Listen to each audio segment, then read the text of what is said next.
It'd be so nice. Isn't that? Oh my gosh, that's gotta be one of the more wistful things you can say. It's nice. Or honestly something I think about, I forget where, but actually, so there's a Substack called Faber Corrine, a Corrine. So she was Red Scare Pod associated with very funny stories on a subreddit, like organizing speed dating things for a dodgy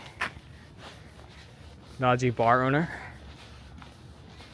But she's moved to Substack, and she puts out good stuff. Like, she's one of those millennials who's like online enough to have like a distinct taste,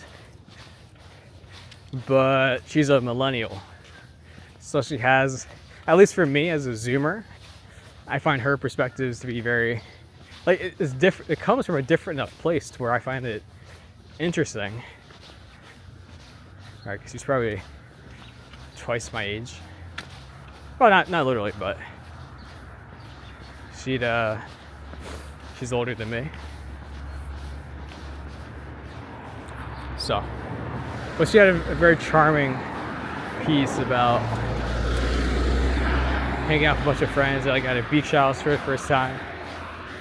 Everybody being broke and spending all their money on a chance to be at the beach house. You know. And there's lines like, no, it's just the fact that, like, well, the same way, like, it's always the good old times, right? Like, there is some yearning or loss at some point, right? And so, like, there is something very charming about memory, but just having something of like you were a pleasant memory, or such, yeah, like you can view it as emasculating, I suppose, but that's not, that level of introspection is not what we were in the business for, right? But yeah, the other nice gambit she had was kind of like your friend worries about, he's, I guess they're in the late 30s, like you worry about getting sex trafficked as a woman. That's like, you know, but the joke is, her joke was, right, you're 38, so it's not really that material at that point, right? You're kind of invisible. So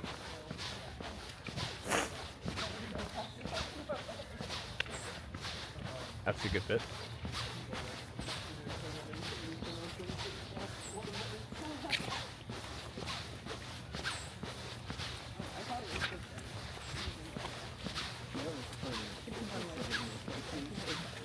Yeah, excuse me.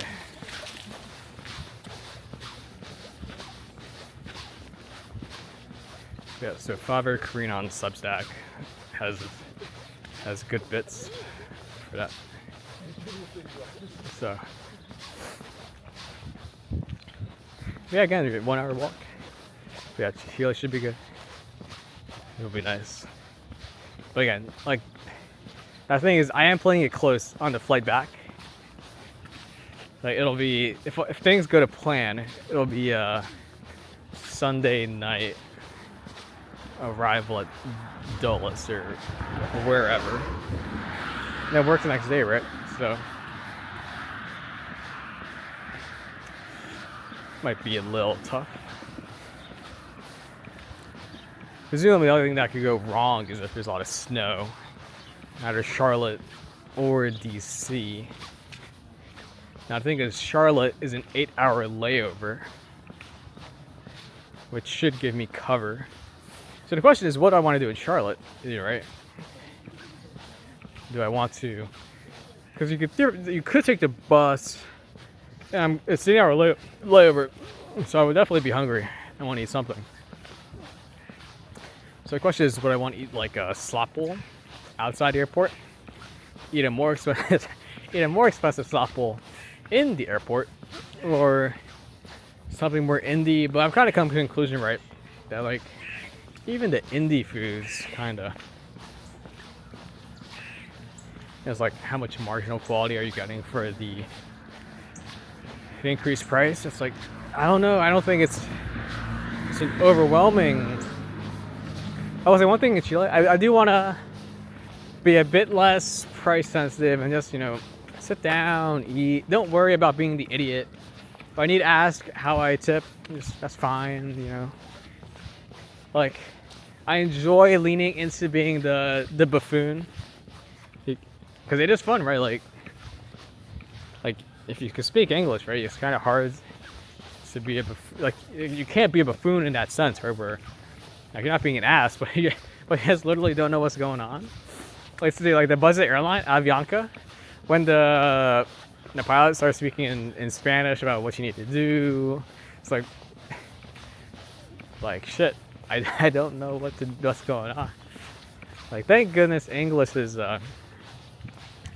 you want to talk about cultural genocide, man? Like, English, eradicating, like American English, complete cultural genocide of Ireland, right? In so many places, right?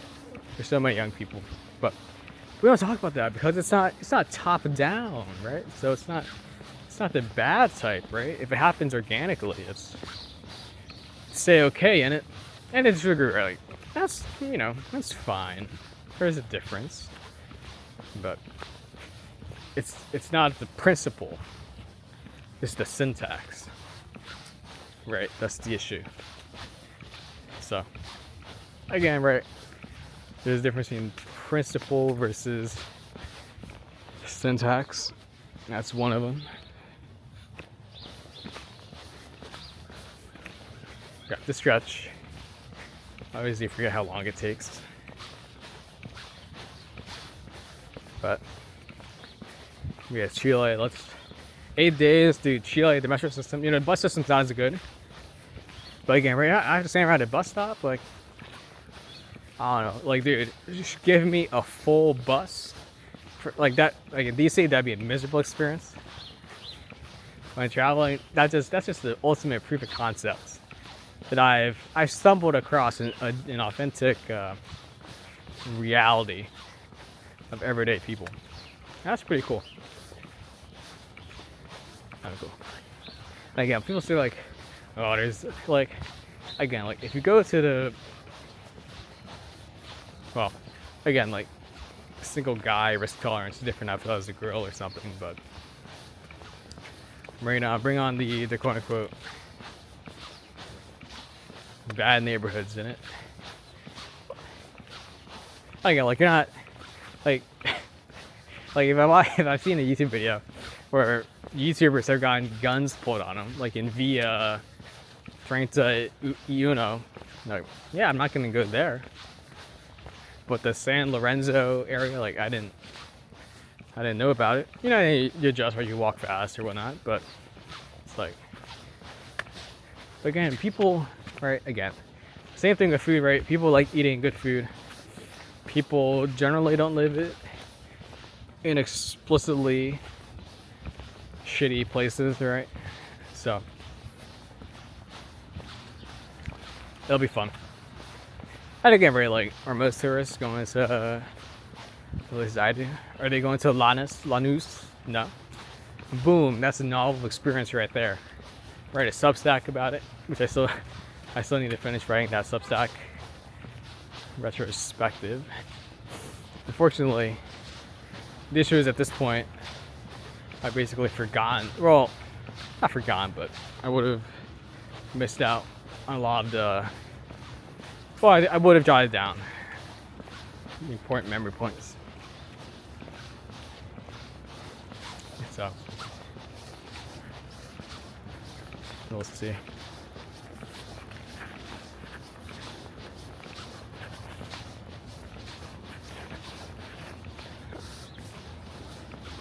Well, that'll be a charming experience at that point. So, but yeah, let's do a fun desktop stream. Let's screen record me working on my apartment search Excel.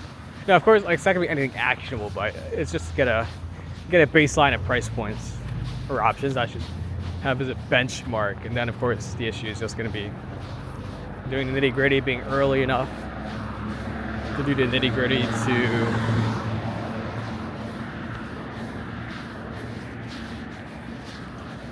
get one next winter. But and maybe I've talked about it too definitively because it does depend on employment roadmap. But that would it'd be a very different day to day, and that novelty is just charming. So hopefully, but we'll see. Again, life has a disappointing baseline, doesn't it?